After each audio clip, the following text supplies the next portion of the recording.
Bismillah wa salatu wa salamu ala rasulillah wa ala alihi wa ashabihi ajma'in. Quel est l'état de notre cœur, nous les croyants, nous qui savons que Dieu nous a créés et qu'un jour vers lui nous retournerons? Que se passe-t-il dans nos cœurs? Et si Dieu pouvait, mais Dieu est capable de tout, mais si Dieu était sans pitié et qu'il pouvait faire apparaître sur nos visages ce qui se passe dans nos cœurs, alors nos visages seraient bien sombres. Allah nous lance une menace.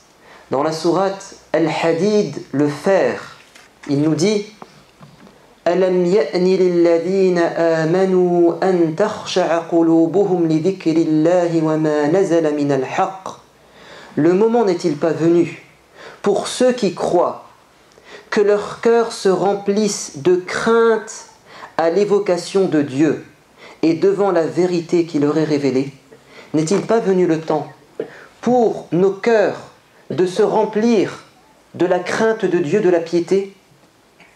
Quand on entend ces vérités qui sont dans le Coran, juste après Dieu nous dit: ils ne doivent pas suivre l'exemple de ceux qui avaient reçu les Écritures et dont les cœurs se sont endurcis, desséchés avec le temps, au point que beaucoup d'entre eux devinrent pervers. Il se peut qu'un jour, au début de l'islam, de ta conversion, de ton retour à Dieu, il se peut qu'à un moment donné, il y ait eu de la crainte. Mais malheureusement, le constat est qu'avec le temps, avec les jours qui passent, avec les habitudes qui reprennent le dessus et les passions qui nous aveuglent, nos cœurs ne cessent de s'endurcir. Et Allah Azza wa Jalla nous dit: attention, que vos cœurs ne soient pas aussi durs que la pierre, voire même plus durs que la pierre. Et il nous donne un exemple qu'il nous demande de méditer, celui des montagnes. Il dit: comparez l'état de votre cœur à celui des montagnes. Allah dit dans la sourate Al-Hashr, l'Exode, verset 21. Et le verset qu'on a cité avant, c'est le verset 16 de la sourate 57. Si nous avions fait descendre ce Coran sur une montagne, on le verrait, on la verrait, cette montagne s'affaisser et se fendre par crainte de Dieu. Ce sont là des exemples que nous offrons aux hommes pour les amener à réfléchir. Alors réfléchissons sur cet exemple. Si les vérités du Coran avaient été révélées sur une montagne, cette montagne se serait réduite en poussière. Pourquoi Allah nous parle des montagnes? Parce qu'il s'agit de la plus gigantesque créature de la terre, la plus immense. Allah Azza wa Jal nous dit, en nous parlant de cette créature, et vous serez étonnés de savoir qu'elle est vivante et qu'elle éprouve de la crainte vis-à-vis de Dieu. Allah nous dit dans la sourate La Vache numéro 2, le verset 74. ثم قست قلوبكم فهي كالحجارة أو أشد قسوة. Mais vos cœurs n'ont fait que s'endurcir jusqu'à devenir aussi durs que la roche, voire même plus dur. Pourquoi est-ce qu'un cœur peut être plus dur que la roche? La suite nous explique cette vérité.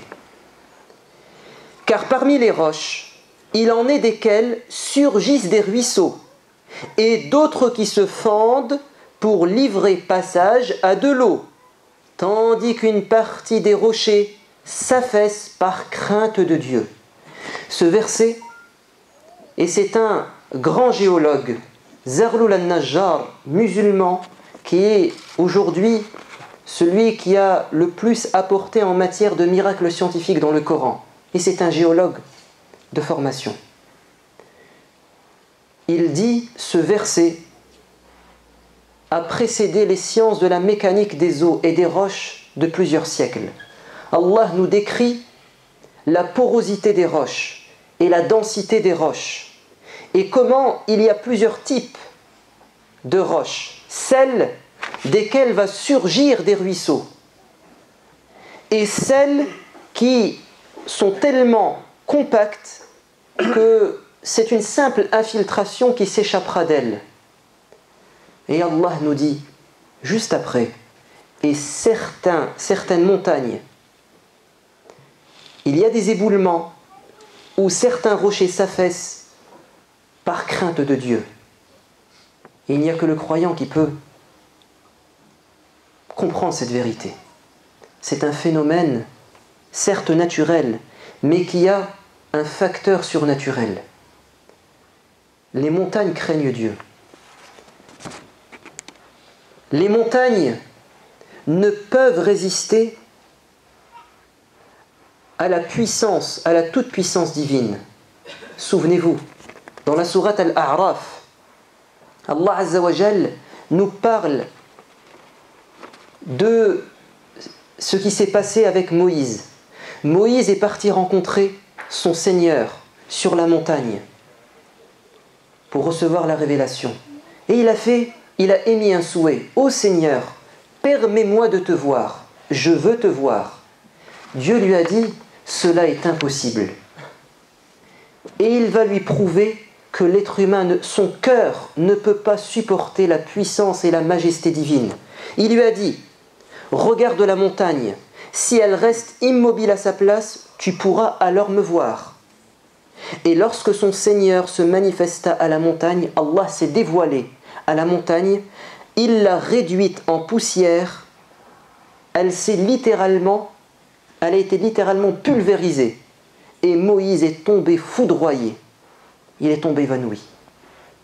Revenu à lui, il s'écria, Subhanak, gloire à toi, qu'est-ce que tu es puissant mon Seigneur, je reviens à toi plein de repentir, inni tubtu ilayk, ya Allah, pardonne-moi, et je suis le premier des croyants. Quand on prend conscience de la toute-puissance divine, de son immensité, automatiquement, nous sommes pris d'effroi, d'humilité, et on revient vers lui, et on se repent et on s'écarte de la désobéissance et de la rébellion. Les montagnes ont refusé, il y a très longtemps, de prendre ce risque de désobéir à Dieu. Allah nous dit dans la sourate Les Coalisés, Inna aradna al-amanata ala as-samawati wal-ardi wal-jibal fa-abayna an yahmilnaha wa ashfaqna minha wa hamalaha al-insan. Nous avons proposé aux cieux, à la terre et aux montagnes, et Allah évoque tout particulièrement les montagnes, alors qu'elles font partie de la terre. Le dépôt de la foi, c'est-à-dire le libre arbitre. Allah a dit à ses créatures, voulez-vous être libres de m'obéir ou de me désobéir, ou voulez-vous être soumis à moi malgré vous? Et regardez la réponse de toutes les créatures. Elles ont dit, mais tous refusèrent d'en assumer la responsabilité et elles en furent effrayées. Elles furent effrayées à l'idée de désobéir au Seigneur, alors que l'homme s'en est chargé.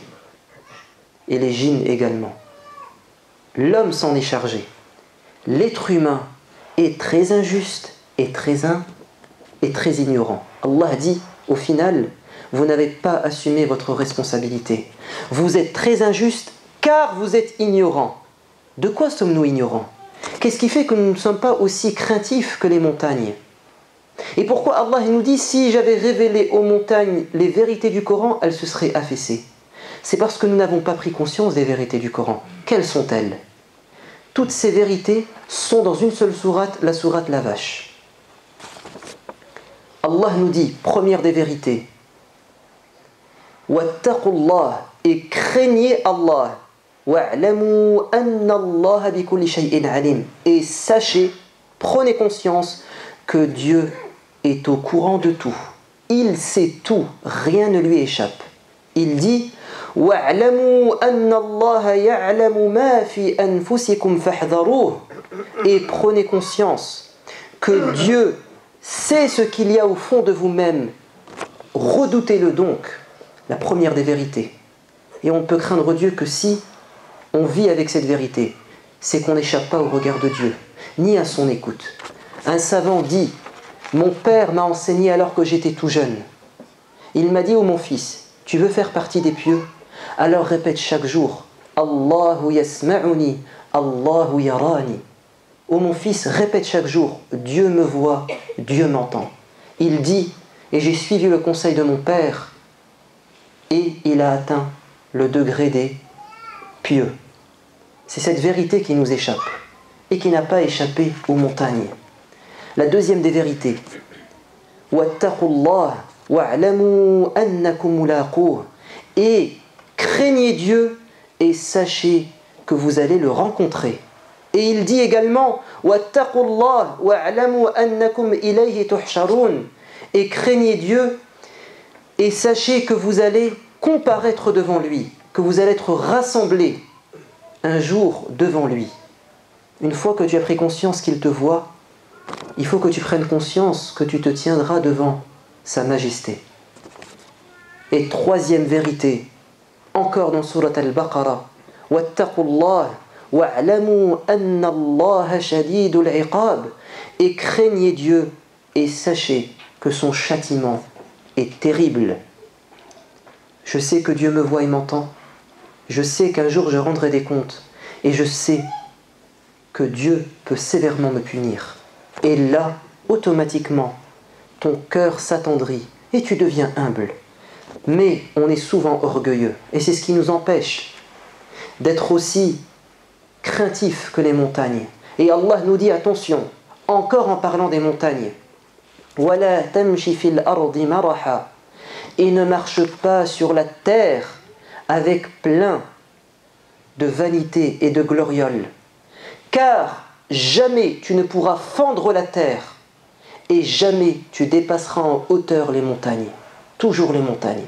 Allah nous dit, pour qui tu te prends, ô toi, minuscule créature? Est-ce qu'en marchant de cette manière, en crânant, tu penses que tu vas fendre la terre?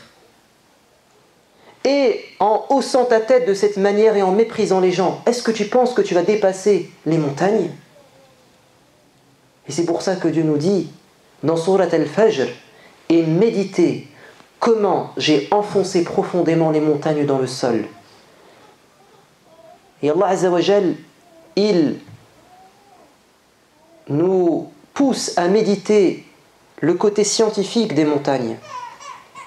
C'est-à-dire que, et c'est une vérité, Allah Azza wa Jal nous dit, ce que vous voyez des montagnes, c'est qu'une infime partie. C'est comme un pieu. La partie qui est dans le sol est beaucoup plus grande que celle qui est en apparence. Et Allah nous dit qu'il a enfoncé les montagnes comme des pieux afin de stabiliser l'écorce terrestre. Et c'est également un miracle, car le prophète ne pouvait pas le savoir. Et il nous a également dit, il a dit au prophète, et tu vois les montagnes, et elles te semblent immobiles, alors qu'elles se déplacent à la vitesse des nuages. Et c'est la preuve que la terre est ronde, et que la terre tourne.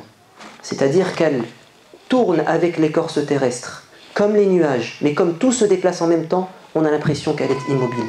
En même temps qu'il nous invite à réfléchir par notre raison sur tout ce qui est scientifique, il veut, par cette science, que nous arrivons à ressentir en notre cœur la toute-puissance divine. Et c'est pour ça qu'il dit « Innama yakhsha Allah min ibadihi al-ulama » Ceux qui craignent véritablement Dieu, ce sont les gens de science, ceux qui méditent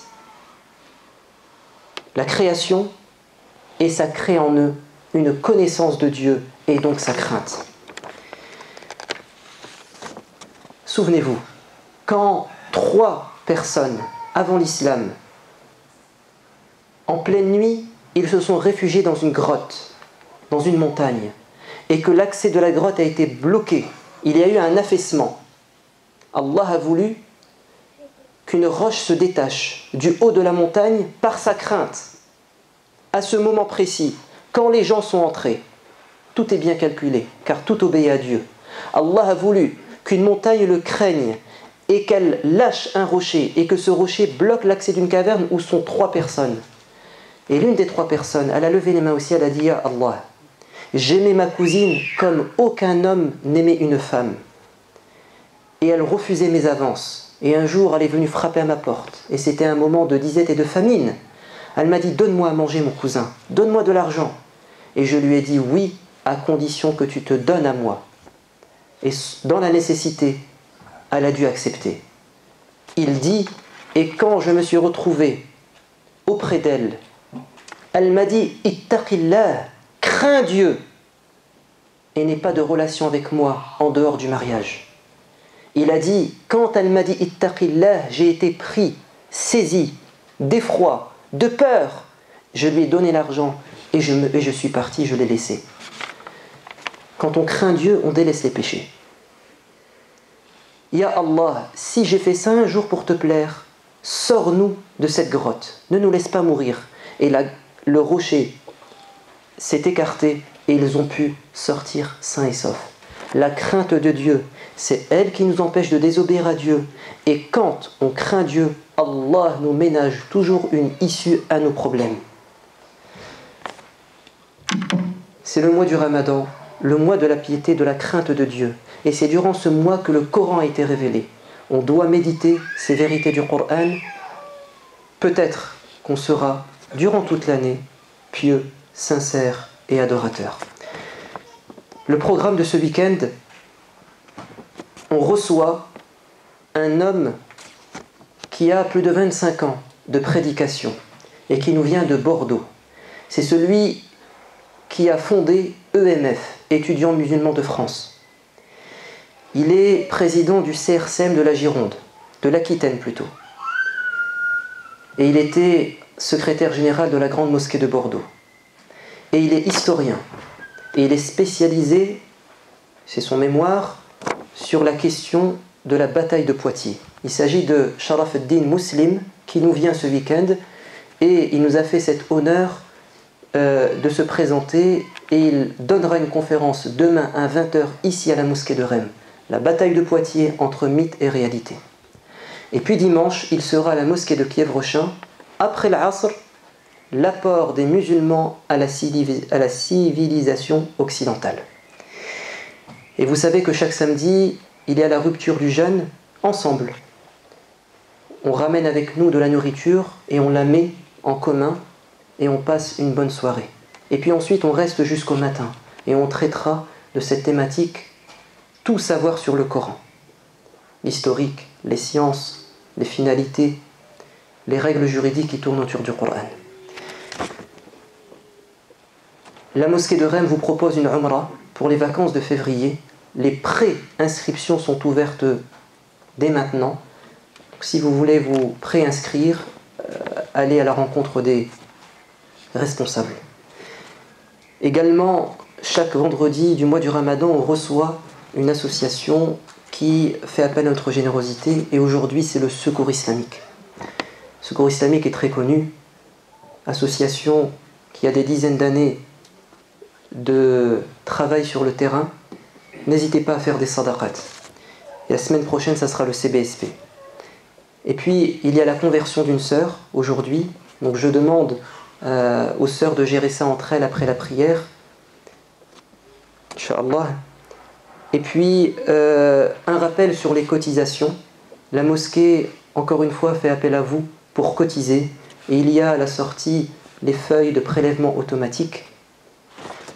Et enfin, on avait un fidèle qui nous a quittés il y a 2 ans, Khalid Ballouk. Et c'était un homme atteint d'une maladie grave, un cancer. Il venait à la mosquée quand même. Une pensée pour lui et des invocations, Inch'Allah. اللهم أرنا الحق حقا وارزقنا اتباعه وأرنا الباطل باطلا وارزقنا اجتنابه اللهم إنا نسألك أن تجعلنا من الخاشعين من المتقين من المخبتين اللهم اجعلنا نقدرك خير اللهم إنا نسألك أن نقدرك قدرك اللهم أرنا الحق حقا وارزقنا اتباعه وأرنا الباطل باطلا وارزقنا اجتنابه اللهم ارحم والدينا اللهم توفنا وأنت راض عنا اللهم احفظ لنا أولادنا اللهم احفظ لنا نساءنا وأموالنا وصحتنا اللهم بارك في هذا المسجد اللهم اجعلنا من المتقين اللهم إنا نسألك أن ترحم هذا الميت اللهم اجعله من المتقين، اجعله في أعلى عليين في الفردوس الأعلى. اللهم إنا نسألك حبك وحب نبيك واتباع سنته. اللهم بلغنا ليلة القدر، تقبل صيامنا وصدقاتنا وتلاوتنا وصيامنا. اللهم آتنا في الدنيا حسنة وفي الآخرة حسنة وقنا عذاب النار. سبحان ربك رب العزة عما يصفون، وسلام على المرسلين، والحمد لله رب العالمين. وأقم الصلاة.